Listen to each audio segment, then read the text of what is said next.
പിതാവിൻ്റെയും പുത്രൻ്റെയും പരിശുദ്ധാത്മാവിൻ്റെയും നാമത്തിൽ ആമേൻ. പ്രിയമുള്ളവരെ, ഇന്നത്തെ തിയോളജി ക്ലാസ്സിലേക്ക് നിങ്ങളേവരെയും ഹൃദയപൂർവ്വം സ്വാഗതം ചെയ്യുന്നു. ഈ ക്ലാസ്സിൽ നാം ബിരുദാനന്തര ബിരുദതലത്തിലെ ധാർമ്മിക ദൈവശാസ്ത്രം എന്ന വിഷയമാണ് പഠിക്കുക. ധാർമ്മിക ദൈവശാസ്ത്രത്തിൻ്റെ കഴിഞ്ഞ ക്ലാസ്സുകളിലെ തുടർച്ച എന്ന നിലയിൽ മനുഷ്യപ്രവൃത്തി എന്നുള്ള ആ ഒരു സത്യത്തെയാണ് നമ്മളിവിടെ വിശകലന വിധേയമാക്കുക. എന്താണ് മനുഷ്യപ്രവൃത്തി? മനുഷ്യപ്രവൃത്തി എന്ന് പറയുന്നതും മനുഷ്യൻ്റെ പ്രവൃത്തി എന്ന് പറയുന്നതും രണ്ട് കാര്യമായിട്ടാണ് ധാർമ്മികതയിൽ വിലയിരുത്തുക.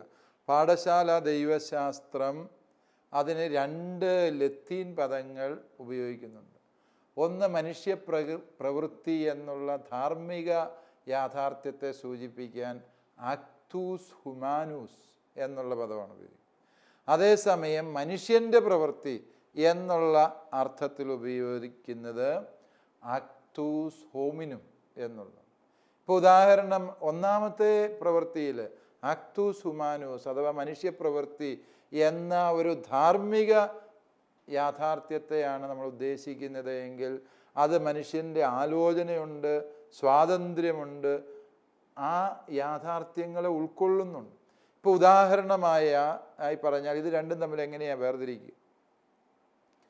ഞാനിവിടെ ഇരിക്കുമ്പോൾ എൻ്റെ നേരെ ഒരു കല്ല് പാഞ്ഞു വരും. അപ്പോൾ ഞാൻ എൻ്റെ തല വെട്ടിച്ച് മാറ്റും.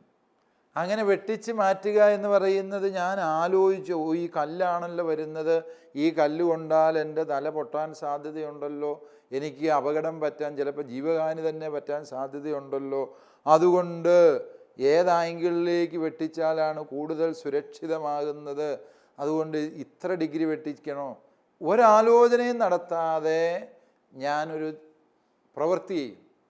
ആ പ്രവൃത്തിയിൽ ആലോചനയോ സ്വാതന്ത്ര്യമോ തീരുമാനമോ ഒന്നുമില്ലാത്തത് കൊണ്ട് അതിനെ ആക്തൂസ് ഹോമിനും എന്ന് പറയും. അതൊരു റിഫ്ലക്സ് ആക്ഷൻ പോലെ അല്ലെങ്കിൽ ഒരു സാധാ പ്രവൃത്തി പോലെ സംഭവിക്കുന്നു. അതേസമയം നമ്മൾ ധാർമ്മിക ദൈവശാസ്ത്രത്തിൽ മനുഷ്യപ്രവൃത്തി എന്ന് പറയുമ്പോൾ ഉദ്ദേശിക്കുക പൂർണ്ണമായ അറിവോടെ, സമ്മതത്തോടെ, സ്വാതന്ത്ര്യത്തോടെ ചെയ്യുന്ന ഒരു പ്രവൃത്തിയെയാണ് മനുഷ്യപ്രവൃത്തി എന്ന് പറയുക. അപ്രകാരം ചെയ്യുന്ന പ്രവൃത്തികളെ മാത്രമേ ധാർമ്മികമായി വിലയിരുത്താൻ പറ്റൂ. അതായത് കല്ല് വരുന്ന കാണുമ്പോൾ തല വെട്ടിക്കുന്ന ഒരു പ്രവൃത്തി അതിന് ധാർമ്മികമായി ശരിയാണോ തെറ്റാണോ എന്ന് ചിന്തിക്കേണ്ട കാര്യമില്ല. അത് മനുഷ്യൻ ആലോചിച്ചിട്ട് ചെയ്യുന്ന കാര്യമേ അല്ല, അതവൻ്റെ സ്വാഭാവികമായ ഒരു പ്രതിപ്രവർത്തനമാണ്. അതല്ല എങ്കിൽ ചൂടുള്ള ഒരു പാത്രത്തെ തൊട്ടു, കൈ പൊള്ളുന്ന ചൂടുണ്ട് എന്ന് കഴിഞ്ഞാൽ ആ സെക്കൻഡിൽ നമ്മൾ കൈ പിൻവലിക്കും. ആ പ്രവൃത്തി ശരിയോ തെറ്റോ എന്ന് ആലോചിക്കേണ്ട കാര്യമില്ല, കാരണം അതങ്ങനെയേ ചെയ്യാൻ പറ്റൂ എന്നുള്ളതുകൊണ്ട്. ഇവിടെ നമ്മൾ ചെയ്യുന്നത്, ഒരു വ്യക്തി ഇത് പൊള്ളുന്നതാണ് എന്ന് അറിഞ്ഞിട്ടും മനഃപൂർവ്വം കൈ അവിടെ വെച്ച് കൈ പൊള്ളിക്കുകയാണ് എങ്കിൽ അത് വെറുമൊരു മനുഷ്യൻ്റെ പ്രവൃത്തിയായിട്ട് കരുതാൻ പറ്റില്ല, അതിനെയും മനുഷ്യപ്രവൃത്തിയായിട്ട് കരുതണം. തല വെട്ടിച്ച് മാറ്റാൻ പറ്റുമായിട്ട് ഞാൻ വെട്ടിക്കാതെ എറിഞ്ഞ് കൊന്നോട്ടെ എന്ന മട്ടിൽ അനങ്ങാതെ നിന്ന് ഏറുകൊള്ളുവാണ് എങ്കിൽ അത് എൻ്റെ ഒരു തീരുമാനമുണ്ട്. അതിൻ്റെ പിന്നിൽ ആ തീരുമാനം ആ പ്രവൃത്തിയെ മനുഷ്യപ്രവൃത്തിയാക്കി മാറ്റും. അതുകൊണ്ട് നമ്മൾ പറഞ്ഞു വരുന്നത്, ധാർമ്മിക ദൈവശാസ്ത്രത്തിൽ മനുഷ്യൻ്റെ എല്ലാ പ്രവർത്തനങ്ങളെയും കുറിച്ചല്ല ചിന്തിക്കുക. മനുഷ്യൻ അവൻ്റെ അറിവോടെ, സ്വതന്ത്രമായ തീരുമാനത്തോടെ, പൂർണ്ണമായ ഇച്ഛയോടെ ചെയ്യുന്ന, ഇന്നതിൻ്റെ പരിണിതഫലം ഇന്നതായിരിക്കും എന്നറിഞ്ഞുകൊണ്ട് ചെയ്യുന്ന കാര്യങ്ങളെയാണ് മനുഷ്യപ്രവൃത്തി എന്നതിലൂടെ ആക്തൂസ് ഹ്യൂമാനൂസ് എന്ന് പറയുമ്പോൾ ഉദ്ദേശിക്കും. ഏതാണെങ്കിലും ഇവിടെ നമുക്ക്, കാരണം മനുഷ്യൻ്റെ ബുദ്ധിയും മനസ്സുമൊക്കെ ആ പ്രവർത്തനത്തിൽ ഉൾച്ചേർന്നു എന്നുള്ളതാണ് അതിൻ്റെ പ്രത്യേകത. ഇവിടെ നമ്മൾ വിലയിരുത്തി 3 പദങ്ങൾ ഇതിനോടകം ഞാൻ പറഞ്ഞു കഴിഞ്ഞു എന്നുള്ളത് നിങ്ങൾ ശ്രദ്ധിച്ചിട്ടുണ്ടാവും. അറിവ്, അവൻ്റെ ഇച്ഛാശക്തി എന്ന് പറഞ്ഞാൽ എന്തിനു വേണ്ടിയാണ് ഇത് ചെയ്യുന്നത് എന്ന ഉദ്ദേശം, അതിൻ്റെ ഇൻറ്റൻഷൻ, അത് പ്രധാനപ്പെട്ടതാണ്. സ്വാതന്ത്ര്യം, ഇത് മൂന്നും പ്രധാനപ്പെട്ട വസ്തുതയാണ് ഒരു പ്രവൃത്തിയുടെ ധാർമ്മികതയെ വിലയിരുത്തുമ്പോൾ. ഇത് മൂന്നും ഒരു മനുഷ്യപ്രവൃത്തിയുടെ വളർച്ചയെ വിശദീകരിച്ചുകൊണ്ട് വിശുദ്ധ എഫ്രേം പറഞ്ഞ ഒരു നിരീക്ഷണം വളരെ പ്രധാനപ്പെട്ടതാണ്. ആ എഫ്രേം പിതാവിൻ്റെ വീക്ഷണമനുസരിച്ച് ഒരു പ്രവൃത്തി ആകർഷണീയമാകും. ആകർഷണീയം എന്ന് പറഞ്ഞാൽ, ഇപ്പോൾ ഉദാഹരണമായിട്ട് പൂന്തോട്ടത്തിൽ നിൽക്കുന്ന ഒരു പൂവ്, ഒരു റോസാപ്പൂവിൻ്റെ ഭംഗി നമ്മളെ ആകർഷിക്കും. അതിൻ്റെ നിറമാകാം, കളർ കോമ്പിനേഷൻ ആകാം, അതല്ലെങ്കിൽ അതിൻ്റെ മണമാകാം, അത് നമ്മളെ ആകർഷിക്കും. അത് പ്രധാനപ്പെട്ട വസ്തുത. ആ ആകർഷണം സാവകാശം എന്താ, അങ്ങനെ ഒരു ആകർഷണം തോന്നുക എന്ന് പറയുന്നത് അതിനെ ധാർമ്മികമായി വിലയിരുത്താൻ പറ്റിയല്ല. ഏതെങ്കിലും ഒരു നല്ലത് കണ്ടു, നല്ലതെന്ന് തോന്നിയ ഏതിനോടും മനുഷ്യനെ ആകർഷണം തോന്നും. ഒരു സ്ത്രീക്ക് ഒരു പുരുഷനോടാകാം, പുരുഷനൊരു സ്ത്രീയോടാകാം, അതൊന്നും പാപമല്ല. അത് ആകർഷണങ്ങൾ ധാർമ്മികമായ ഒരു പ്രവൃത്തി അല്ല. എന്നാൽ വിശുദ്ധ എഫ്രേം പറയുന്നു, ഈ ആകർഷണം ഒരു ആന്തരിക സംഭാഷണത്തിലേക്ക് നയിക്കുന്നു. ആ പൂവ് ഞാൻ പറിച്ചെടുക്കണോ? പറിച്ചെടുത്തു കഴിഞ്ഞാൽ അതിൻ്റെ പ്രത്യാഘാതങ്ങൾ എന്തൊക്കെയാണ്? ഇതിൻ്റെ ഉടമസ്ഥന് ഇതിൻ്റെ ചുറ്റുവട്ടമെങ്ങാനും ഉണ്ടോ? ഇത് പറിച്ചാൽ ഇയാൾ പ്രശ്നം ഉണ്ടാക്കുമോ? ഇങ്ങനെ നമ്മൾ പല കാര്യങ്ങളും നമ്മുടെ ഉള്ളിൽ തന്നെയുള്ള ഒരു ഇന്നർ ടോക്ക് അഥവാ ഒരു ആന്തരിക സംഭാഷണം നടത്തുന്നു. ആ തലം മുതൽ നമ്മുടെ പ്രവൃത്തി ധാർമ്മികതയുടെ വിഷയമാണ്. ഒരു കാര്യം ശരിയോ തെറ്റോ എന്നുള്ള ആ ഒരു വിലയിരുത്തൽ നടക്കുന്ന രണ്ടാം ഘട്ടത്തിൽ. അത് കഴിയുമ്പോഴാണ് നമ്മളൊരു തീരുമാനത്തിലേക്ക് എത്തുന്നത്. ഇത് പറിച്ചെടുക്കുക തന്നെ. ആ തീരുമാനമാണ് ധാർമ്മികമായി വിലയിരുത്തപ്പെടേണ്ടത്. തുടർന്ന് നമ്മൾ പ്രവൃത്തി ചെയ്യുന്നു. അപ്പോൾ ആകർഷണം, ആന്തരിക സംഭാഷണം, തീരുമാനം, അതുപോലെ പ്രവൃത്തി, ഇങ്ങനെയാണ് ഒരു മാനുഷിക പ്രവൃത്തി വളരുന്നത് എന്നാണ് വിശുദ്ധ എഫ്രേമിൻ്റെ നിരീക്ഷണം. ഈ വിശുദ്ധ എഫ്രേമിൻ്റെ നിരീക്ഷണത്തിൻ്റെയും കൂടി വെളിച്ചത്തിൽ നമുക്ക് ഈ അറിവ് എന്ന് പറയുന്നതിനെ ഒന്ന് വിശദമായി മനസ്സിലാക്കാൻ ശ്രമിക്കാം. ഒരു ധാർമ്മികമായ പ്രവൃത്തിയെ നമ്മൾ വിലയിരുത്തുന്നത് അറിവിൻ്റെ, അതുപോലെ ഉദ്ദേശ ലക്ഷ്യം അല്ലെങ്കിൽ ഇൻറ്റൻഷൻ്റെ, ഇച്ഛാശക്തിയുടെ എന്നൊക്കെ പല വാക്കിലത് പറയും. അതുപോലെ സ്വാതന്ത്ര്യത്തിൻ്റെ വെളിച്ചത്തിലാണ് പ്രവൃത്തിയെ വിലയിരുത്തേണ്ടത് എന്ന് നമ്മൾ സൂചിപ്പിച്ചു കഴിഞ്ഞു. അറിവ് എന്ന് പറയുന്നത്, ഒരു കാര്യം അറിയാൻ മേലാതെ ചെയ്തു എന്ന് പറയുന്നത് അത് പാപമല്ല. ഒരു കാര്യം തെറ്റാണ് എന്ന് അറിയാൻ പാടില്ലായിരുന്നു എങ്കിൽ ആ വ്യക്തി ചെയ്ത പ്രവൃത്തി പാപമല്ല. ഇപ്പോൾ ഉദാഹരണമായിട്ട് ഒരു സ്ത്രീ ഗർഭഛിദ്രം എന്ന പ്രവൃത്തി ചെയ്തു. എന്നാൽ ആ സ്ത്രീ ജീവിതത്തിൽ ഒരിടത്തുനിന്നും കേട്ടിട്ടില്ല ഇപ്രകാരം ഗർഭഛിദ്രം നടത്തുന്നത് വലിയ മാരകമായ ഘോരമായ പാപമാണ് എന്ന് ആ സ്ത്രീക്ക് അറിയാൻ പാടില്ല. അറിയാൻ പാടില്ലാത്ത അവസ്ഥയിലാണ് ആ വ്യക്തി ചെയ്തത് എങ്കിൽ ഡോക്ടർമാർ പറഞ്ഞു, അല്ലെങ്കിൽ ആരോ സ്ത്രീയോട് പറഞ്ഞു, ഇതാണ് ശരിയായ വഴി, നീ ഇത് ചെയ്തു എന്ന് പറഞ്ഞു. അവളത് ചെയ്തു. അവളുടെ അറിവില്ലായ്മ അവളുടെ പാപത്തിൽ നിന്ന് അവൾക്ക് വിടുതൽ നൽകുന്നു. എന്നാൽ ഈ അറിവില്ലായ്മയെ എപ്പോഴും എല്ലാറ്റിൻ്റെയും ന്യായീകരണമായിട്ട് ഉപയോഗിക്കാൻ പാടില്ല. നമ്മൾ നമ്മുടെ ജീവിതാവസ്ഥയ്ക്ക് ആവശ്യമായ അറിവ് ആർജിച്ചിരിക്കേണ്ടതുണ്ട്. ഇപ്പം ഒരു കുടുംബജീവിതത്തിൽ പ്രവേശിച്ച ഒരു മനുഷ്യൻ, അയാൾ വ്യഭിചാരം എന്ന തിന്മ ചെയ്തു. അയാളുടെ ഭാര്യ ഇതറിഞ്ഞു, അദ്ദേഹത്തോട് കലഹിച്ചു. അദ്ദേഹം പറഞ്ഞു, അത് തിന്മയായിരുന്നു, എനിക്കറിയാൻ പാടില്ല. അങ്ങനെ ന്യായം പറയുന്നതിൽ അർത്ഥമില്ല. അതാണ് വിശുദ്ധ അക്വിനാസ് പുണ്യവാളൻ അതേക്കുറിച്ച് പറഞ്ഞു, ഇഗ്നറൻസിയ എലങ്കിയ എന്ന്. അതായത് ചില കാര്യങ്ങൾ നമ്മൾ നിർബന്ധമായും അറിഞ്ഞിരിക്കേണ്ടത്. വിവാഹ ജീവിതത്തിലേക്ക് പ്രവേശിക്കുന്ന ഒരു വ്യക്തി വിവാഹ ജീവിതത്തിന് ആവശ്യമായ ജീവിത ശൈലി എന്ത് എന്ന്, അവിടെ പുലർത്തേണ്ട മനോഭാവങ്ങൾ എന്ത് എന്നതിനെക്കുറിച്ച് ശരിയായ അറിവുണ്ടായിരിക്കണം. അവൻ ആ അറിവില്ലാതെ വിവാഹ ജീവിതത്തിലേക്ക് പ്രവേശിക്കുന്നു എന്നുള്ളത് തെറ്റാകയാൽ ചില അറിവില്ലായ്മകൾ ന്യായീകരിക്കപ്പെടാൻ പറ്റാത്തതാണ്. ഇപ്പം ഞാനൊരു വൈദികനാണ് എങ്കിൽ വൈദികന് നിശ്ചയമായും അറിഞ്ഞിരിക്കേണ്ട കുറേ വസ്തുതകളുണ്ട്. വിശുദ്ധ കുർബാന എങ്ങനെയാണ് കൈകാര്യം ചെയ്യേണ്ടത്, വൈദികനായി എനിക്കത് അറിയണം. അതറിയാൻ പാടില്ലാതെ ഞാൻ വിശുദ്ധ കുർബാന അലക്ഷ്യമായി എവിടെയെങ്കിലും ഇട്ടു, അയ്യോ വിശുദ്ധ കുർബാന അവിടെ ഇടരുതെന്ന് എനിക്ക് അറിയത്തില്ലായിരുന്നു, വിശുദ്ധ കുർബാന എൻ്റെ മുറി കൊണ്ട് വെക്കാൻ പറ്റിയല്ല എന്നെനിക്ക് അറിയത്തില്ലായിരുന്നു എന്ന് വൈദികനായ ഞാൻ ന്യായം പറഞ്ഞാൽ അത് എൻ്റെ പ്രവൃത്തിയെ ന്യായീകരിക്കുന്നില്ല. കാരണം എന്താ, ഞാൻ എൻ്റെ ജീവിതാന്തസ്സിന് ചേർന്ന കാര്യങ്ങളെക്കുറിച്ച് അറിവുള്ള വ്യക്തി ആകേണ്ടതുണ്ടായിരുന്നു. അതിന് ഞാൻ ബോധപൂർവം പരിശ്രമിക്കാതിരുന്നു എന്നുള്ളത് കൊണ്ട് അത്തരം സന്ദർഭങ്ങളിൽ അറിവില്ലായ്മ തെറ്റിൽ നിന്ന് ഒഴിവുകഴിവ് നൽകുന്നില്ല എന്ന വസ്തുതയും കൂടി നമ്മൾ തിരിച്ചറിയേണ്ടതുണ്ട്. ചില കാര്യങ്ങൾ, ചില അറിവില്ലായ്മകളെ നമുക്ക് പരിഹരിക്കാൻ പറ്റും, മറ്റു ചിലതിനെ പരിഹരിക്കാൻ പറ്റാത്തതും. പരിഹരിക്കാൻ പറ്റാത്ത അറിവില്ലായ്മകൾ ഓക്കെ, അവ ആ വ്യക്തിയെ തെറ്റിൻ്റെ ഉത്തരവാദിത്വത്തിൽ നിന്ന് ഒഴിവാക്കും.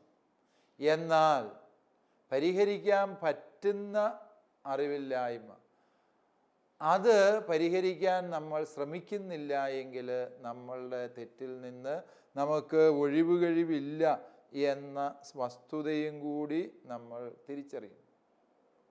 ഒരു കാര്യം ഞാൻ തെറ്റായിട്ടാണ് അറിഞ്ഞത് എങ്കിൽ ആ തെറ്റായ അറിവിൻ്റെ വെളിച്ചത്തിൽ ഞാൻ പ്രവർത്തിച്ചു. ആ തെറ്റായ അറിവിൻ്റെ വെളിച്ചത്തിൽ ഞാൻ പ്രവർത്തിച്ചു, അതുകൊണ്ട് അത് ശരിയേ എന്ന് ഞാൻ വിചാരിച്ചു.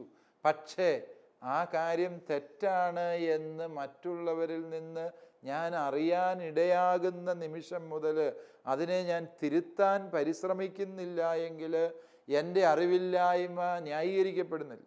ഒരു പ്രവൃത്തിയെക്കുറിച്ചുള്ള അറിവില്ലായ്മ എന്ന് പറയുമ്പോൾ ഈ വശങ്ങളെല്ലാം പരിഗണിക്കേണ്ടതുണ്ട്. എനിക്കറിയാൻ പാടില്ലായിരുന്നു എന്നൊരൊറ്റ ന്യായത്തിൽ നമ്മുടെ പ്രവൃത്തികൾ ന്യായീകരിക്കപ്പെടുന്നില്ല എന്നുള്ള വസ്തുതയും കൂടി ഈ അറിവ് എന്ന് പറയുന്നതിൻ്റെ പിന്നാമ്പുറത്ത് ചർച്ച ചെയ്യപ്പെടേണ്ട വിഷയമാണ്. അതുപോലെ തന്നെ ഒരു ധാർമ്മിക പ്രവൃത്തിയെ വിലയിരുത്തുന്നതിൻ്റെ രണ്ടാമത്തെ ഘടകം ഇച്ഛ അല്ലെങ്കിൽ ഇൻറ്റൻഷൻ എന്ന് വേണമെങ്കിൽ, അതിൻ്റെ ഉദ്ദേശ്യം എന്താണ്, അത് പ്രധാനപ്പെട്ടത്. ഇപ്പോൾ മാവേൽ മാങ്ങ കിടക്കുന്ന കണ്ടു, ആ മാങ്ങ ഒരെണ്ണം എറിഞ്ഞു വീഴിച്ചാൽ കൊള്ളാം എന്നെനിക്ക് ആഗ്രഹമുണ്ട്. ഞാനൊരു വലിയ കല്ലെടുത്ത് എറിഞ്ഞപ്പോൾ മാങ്ങായൊന്നും വീണില്ല. പക്ഷേ ആ കല്ല് ചെന്ന് വീണത് അപ്പുറത്തെ വീട്ടിലെ പറമ്പിൽ കളച്ചുകൊണ്ടിരുന്ന ഒരു അപ്പാപ്പൻ്റെ തലയിലാണ്. അപ്പാപ്പൻ തലയിറങ്ങി വീണു. തലച്ചോറിന് ക്ഷതമേറ്റ് അദ്ദേഹം മരിച്ചു. ഇങ്ങനെ സംഭവിച്ചാൽ വാസ്തവത്തിൽ ഞാൻ ആ വ്യക്തിയെ കൊല്ലുക എന്നുള്ളത്, കൊലപാതകമാണ് വാസ്തവത്തിൽ സംഭവിച്ചത്. പക്ഷേ അയാളെ കൊല്ലുക എന്നുള്ളത് എൻ്റെ ഉദ്ദേശമായിരുന്നു. എൻ്റെ ഉദ്ദേശ്യം എന്ന് പറയുന്നത് മാങ്ങ പറിക്കുക എന്നുള്ളത്. അവിടെ ആ വ്യക്തിക്ക് പരിക്കേറ്റതിലോ ആ വ്യക്തിയുടെ മരണത്തിനിടയാക്കിയതിലോ എൻ്റെ ഉത്തരവാദിത്വം എന്തുമാത്രമുണ്ട് എന്ന് ചോദിച്ചാൽ ഞാൻ അശ്രദ്ധയോടെ പെരുമാറി എന്നുള്ളത്. ഇപ്പം വണ്ടി ഓടിച്ചു പോകുമ്പോൾ നമുക്കറിയാം ഈ ഉദ്ദേശ്യം വളരെ പ്രധാനപ്പെട്ടതാണ്. ഒരുവൻ വണ്ടി ഓടിച്ചു പോകുന്നു, രാത്രിയിൽ എതിരെ വരുന്ന വണ്ടിയുടെ വെളിച്ചത്തിൽ ഈ റോഡ് ക്രോസ് ചെയ്ത ഒരു മനുഷ്യനെ കണ്ടില്ല, അബദ്ധത്തിൽ വണ്ടി ഇടിച്ചു, അയാൾ മരിച്ചു.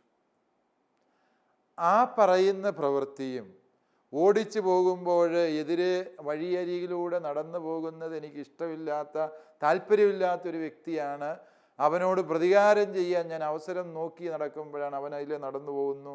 ഞാൻ വണ്ടി മനഃപൂർവ്വം അവനിട്ട് കൊണ്ട് ഇടിപ്പിച്ച് അവനെ കൊല്ലുന്നു. രണ്ടിടത്തും സംഭവിച്ചത് ഒന്ന് തന്നെയാണ്. റോഡിലൂടെ നടന്നു പോകുന്ന വ്യക്തി വണ്ടി ഇടിച്ച് കൊല്ലപ്പെടുന്നു. പക്ഷേ ഒരിടത്ത് അത് പാപമാകുന്നില്ല എങ്കിൽ മറുവശത്ത് അത് ഘോരമായ പാപമാകും. അതാണ് പറഞ്ഞു വന്നത്. ഈ ഉദ്ദേശ്യം എന്ന് പറയുന്നത് പരമപ്രധാനമായ വസ്തുത. ഈ ഉദ്ദേശ്യത്തെ നമ്മൾ വിലയിരുത്തുമ്പോഴാണ് ആ പ്രവൃത്തിയുടെ ധാർമ്മികത നിർണയിക്കപ്പെടുന്നത് എന്ന് നമ്മൾ വിസ്മരിക്കാൻ പാടില്ല. ഈ ഉദ്ദേശത്തെ എങ്ങനെയാണ് നമുക്ക് വിലയിരുത്താൻ സാധിക്കുക? അതും കൂടി പരിഗണനാ വിഷയമാക്കേണ്ടത്. ഈ ഉദ്ദേശ്യത്തെ വിലയിരുത്തുമ്പോൾ നമുക്കറിയാം ചില ഫലങ്ങൾ നമ്മൾ പ്രതീക്ഷിക്കുന്നില്ല. ഇപ്പോൾ ഉദാഹരണമായിട്ട് ഒരു സ്ത്രീയുടെ, ഗർഭിണിയായൊരു സ്ത്രീയുടെ ചികിത്സ ഡോക്ടർ നടത്തും. ഈ ഡോക്ടർ നടത്തുന്നത് ആ സ്ത്രീയുടെ ആരോഗ്യം പരിരക്ഷിക്കണമെന്ന ഉദ്ദേശത്തോടു കൂടിയാണ്. അപ്രകാരമുള്ള ലക്ഷ്യത്തോട് ഡോക്ടർ ചികിത്സ നടത്തിയപ്പോൾ ചിലപ്പോൾ ആ സ്ത്രീയുടെ ഉദരത്തിൽ വളർന്ന കുഞ്ഞ് മരിച്ചു പോകാനിടവരും. അത് ഒരു ഗർഭഛിദ്രത്തിന് ഇടവന്ന് കാണും. മനഃപൂർവ്വമായിരുന്നു. ഡോക്ടർ ഉദ്ദേശിച്ചില്ല, സ്ത്രീയും ഉദ്ദേശിച്ചില്ല, ആരും ഉദ്ദേശിച്ചില്ല ആ കുഞ്ഞിനെ കൊല്ലുക എന്ന്. മറിച്ച് ആ ചികിത്സയുടെ ഭാഗമായിട്ട് അത് സംഭവിക്കാം. മറ്റൊരു ഉദാഹരണം പറഞ്ഞാൽ, ഒരു സ്ത്രീക്ക് ഗർഭാശയ ക്യാൻസറാണ് എന്ന് കണ്ടെത്തി, ഗർഭിണിയായൊരു സ്ത്രീക്ക് അപ്രകാരം കണ്ടെത്തിയാൽ കുഞ്ഞും മരിക്കും, അമ്മയും മരിക്കും ചികിത്സിച്ചില്ല എങ്കിൽ. അത്തരം സന്ദർഭങ്ങളിൽ എന്ത് ചെയ്യാൻ പറ്റും? രക്ഷിക്കാൻ പറ്റുന്ന ജീവൻ എന്ന് പറയുന്ന 2 മാസം പ്രായമുള്ള ഒരു ഭ്രൂണ അവസ്ഥയിൽ നിന്ന് ശിശുവിൻ്റെ രൂപത്തിലേക്ക് വളരാൻ തുടങ്ങിയ ഒരു കുഞ്ഞിനെ അമ്മ മരിച്ചു കഴിഞ്ഞാൽ രക്ഷിച്ചെടുക്കുക അസാധ്യമാണ്. അപ്പോൾ പിന്നെ രക്ഷിക്കാൻ കഴിയുന്ന ഏക ജീവൻ അമ്മയുടെ ജീവന്. ഗർഭപാത്രം നീക്കം ചെയ്താൽ അമ്മയുടെ ജീവൻ രക്ഷിക്കും. അത്തരം സന്ദർഭങ്ങളിൽ നമ്മൾ ആ പ്രവൃത്തിയെ ന്യായീകരിക്കുന്നതിൻ്റെ കാരണം ആ പ്രവൃത്തിയുടെ ലക്ഷ്യം എന്ന് പറയുന്നത് ആ കുഞ്ഞിനെ ഇല്ലായ്മ ചെയ്യുക എന്നുള്ളതല്ല, മറിച്ച് അമ്മയുടെ ആരോഗ്യത്തെ, അമ്മയുടെ ജീവനെ സംരക്ഷിക്കുക എന്നുള്ളത്. അതുകൊണ്ട് ധാർമ്മിക വിലയിരുത്തലിൽ, മനുഷ്യപ്രവൃത്തിയുടെ വിലയിരുത്തലിൽ അതിൻ്റെ ലക്ഷ്യം വളരെ വളരെ പ്രധാനപ്പെട്ട ഒരു വസ്തുതയാണ് എന്ന് നമ്മൾ തിരിച്ചറിയും. മൂന്നാമത്തേതാണ് സ്വാതന്ത്ര്യം. സ്വാതന്ത്ര്യത്തോടെ ചെയ്യുന്നത് മാത്രമേ ധാർമ്മികമായി വിലയിരുത്തപ്പെടാൻ പാടുള്ളൂ. ഒരുവൻ എൻ്റെ തലയുടെ പുറകിൽ തോക്ക് ചൂണ്ടിക്കൊണ്ട് എന്നെ കൊണ്ട് ഇന്ന കാര്യം എഴുതിപ്പിക്കുക, അല്ലെ എന്നെ കൊണ്ട് ഇന്ന കാര്യം പറയിപ്പിക്കുക, അത് ധാർമ്മികമായി വിലയിരുത്തപ്പെടാൻ പാടില്ലാത്ത. അല്ലെങ്കിൽ ഇന്ന പ്രവൃത്തി ചെയ്തില്ല എങ്കിൽ നിന്നെ ജോലിയിൽ നിന്ന് പിരിച്ചുവിടും എന്ന് പറഞ്ഞൊരു മാനേജർ ചെയ്യും. ഉദാഹരണം പറഞ്ഞാൽ, ഒരു നേഴ്സ്, അവളുടെ ഏക ഉപജീവന മാർഗമാണ് ഈ നേഴ്സിംഗ് ജോലി. വേറെ ആശുപത്രികളൊന്നും അവിടെ ഇല്ല, ഒരേ ഒരു ആശുപത്രിയേ ഉള്ളൂ എന്ന് വിചാരിക്കും. ആ ആശുപത്രിയിൽ ഈ പ്രസവം നിർത്തുന്ന ശസ്ത്രക്രിയ നടത്തുന്നു. ഈ ശസ്ത്രക്രിയ വിശ്വാസിയായ ഞാൻ ഇതിനെ സഹായിക്കുകയല്ല എന്ന ഒരു നിലപാട് ആ നേഴ്സ് എടുത്താൽ അവളെ പറഞ്ഞുവിടും എന്ന് ഭീഷണിപ്പെടുത്തും. അവൾ എന്തു ചെയ്യുന്നു? അവളുടെ മനസാക്ഷി അനുസരിച്ച് അതിൽ നിന്ന് അകന്നു നിൽക്കുമ്പോൾ തന്നെ അവളെയും അവളുടെ കുഞ്ഞുങ്ങളുടെയും ഉപജീവനത്തിൻ്റെ വഴി അത് മാത്രമായതുകൊണ്ട് അവൾ എന്തു ചെയ്യുന്നു? അതിൽ ചിലപ്പോൾ സഹകരിച്ചെന്നിരിക്കും. അതുകൊണ്ട് ഒരു മനുഷ്യ പ്രവൃത്തിയെ വിലയിരുത്തുമ്പോൾ പ്രിയപ്പെട്ടവരെ ശ്രദ്ധിക്കേണ്ട പ്രധാന കാര്യം, ആ പ്രവൃത്തി നടപ്പിലാക്കുന്നതിൽ ആ വ്യക്തിക്ക് എന്തുമാത്രം സ്വാതന്ത്ര്യം സംലഭ്യമാണ് എന്നുള്ളത്. അത് മർദ്ദനമുറകളിലൂടെ, അതുകൊണ്ടാണ് പോലീസ് മർദ്ദനമുറകളിലൂടെ ഒരു വ്യക്തിയെ കൊണ്ട് മൊഴി പഠിപ്പിച്ച് ആ പോലീസിൻ്റെ അടുത്ത് പ്രതി പറഞ്ഞു എന്ന് പറഞ്ഞ വ്യവസ്ഥയെ, അല്ലെങ്കിൽ ആ ഒരു പോലീസിൻ്റെ അവകാശവാദത്തെ ഒരു കോടതിയും മുഖവിലക്കെടുക്കുകയില്ല. കാരണം എന്താ? പോലീസുകാരൻ ലോക്കപ്പിലിട്ട് അവൻ്റെ കൊങ്ങായിക്ക് കുത്തിപ്പിടിച്ചോ, അവനെ 3-ാം മുറകളിലൂടെ അതിക്രൂരമായി ആക്രമിച്ചോ ഒക്കെ അവനെ കൊണ്ട് പറയിപ്പിക്കുന്ന മൊഴികളൊന്നും നിലനിൽക്കുന്നില്ല. പിന്നെ പോലീസ് അങ്ങനെ പറയിപ്പിക്കുന്നതിൻ്റെ ഉദ്ദേശം ആ മൊഴികളെ സപ്പോർട്ട് ചെയ്യുന്ന തെളിവുകൾ അവർക്ക് പിന്നീട് ഉണ്ടാക്കിയെടുക്കാൻ അത് സഹായിക്കും. അതുകൊണ്ടാണ് എന്ന് വിചാരിച്ച് 3-ാം മുറ ശരിയാണ് എന്നല്ല അർത്ഥം. ഏതാണെങ്കിലും ഈ സ്വാതന്ത്ര്യത്തോടെ മനുഷ്യൻ പറയുന്നത് ധാർമ്മികമായി വിലയിരുത്തപ്പെടാവൂ, സ്വാതന്ത്ര്യത്തോടെ മനുഷ്യൻ ചെയ്യുന്നത് ധാർമ്മികമായി വിലയിരുത്തപ്പെടാവൂ. ഇത് കൂടുതൽ ഗഹനമായ മേഖലകളിലേക്കാണ് നമ്മുടെ ചിന്തകളെ കൊണ്ടുവന്നെത്തിക്കുക. ധാർമ്മിക പ്രവർത്തികളെ വിലയിരുത്തുമ്പോൾ ശ്രദ്ധിക്കേണ്ട ചില തത്വങ്ങൾ, അവയെക്കുറിച്ച് വരും ക്ലാസ്സിൽ നമ്മൾ വിശദമായി പഠിക്കുന്നതാണ്. ദൈവം അനുഗ്രഹിക്കട്ടെ. കോഴ്സുകളെക്കുറിച്ചുള്ള വിശദ വിവരങ്ങൾക്ക് the director, alpha institute of theology and science, Sandeshabhavan, post box number 70, Thalassery 670101. Telephone 0490 2344 2343 707. Email alfits@gmail.com.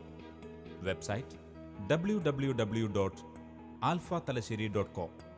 ഈ പ്രോഗ്രാമിനെക്കുറിച്ചുള്ള അഭിപ്രായങ്ങളും നിർദ്ദേശങ്ങളും ഞങ്ങളെ അറിയിക്കുക. വിലാസം: the producer, Theologia, Shalom television, Peruvannamuzhi PO, Kozhikode 673-528. Phone 0496 266 4600.